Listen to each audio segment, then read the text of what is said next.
Maithili express की शानदार प्रस्तुति।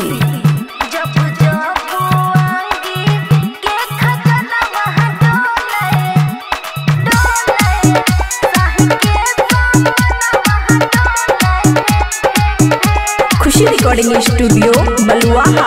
मिलल दिलदार सैया जी कहरई बड़ी प्यार सैया जी लहगई बाबाल सैया जी राखई खुशहाल सैया जी कुहू कुहू कोयलिया बोले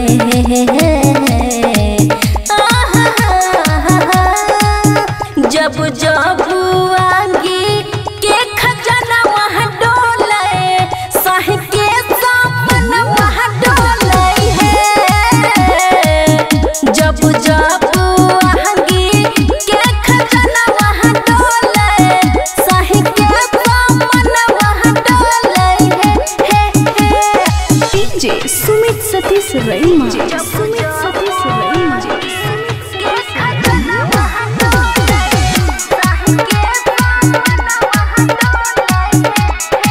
मिक्स बाय अमन अक्के।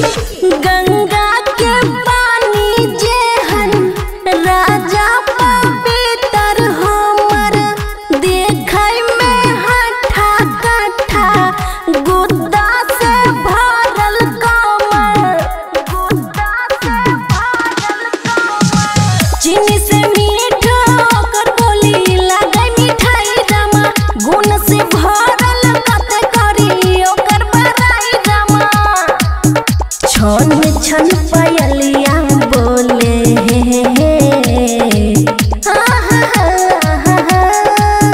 जब जब आगे के खजाना वहाँ डोले सही के सामन वहाँ डोले है जब जब आगे के खजाना वहाँ डोले सही के सामन वहाँ डोले है डीजे सुमित सतीश रईमा। सुमित सतीश रईमा। सुमित सतीश रईमा।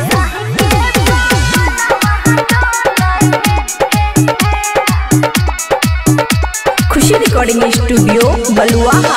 पहले तो पातर रहिए भेलो अब मोट रामा बबुआ राहुल रोजे सज पर करे करनामा मिलैया खूबे मजा भरैया सैया पारा प्यार में हमरा सैया खूबे प्रिया मजा देवरा अमन वहाँ डोले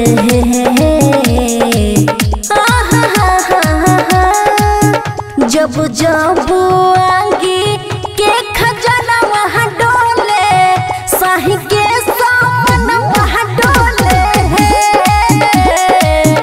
जब जब आगे के खजाना वहाँ डोले सही के सामन वहाँ डोले है खुशी रिकॉर्डिंग स्टूडियो बलुआहा।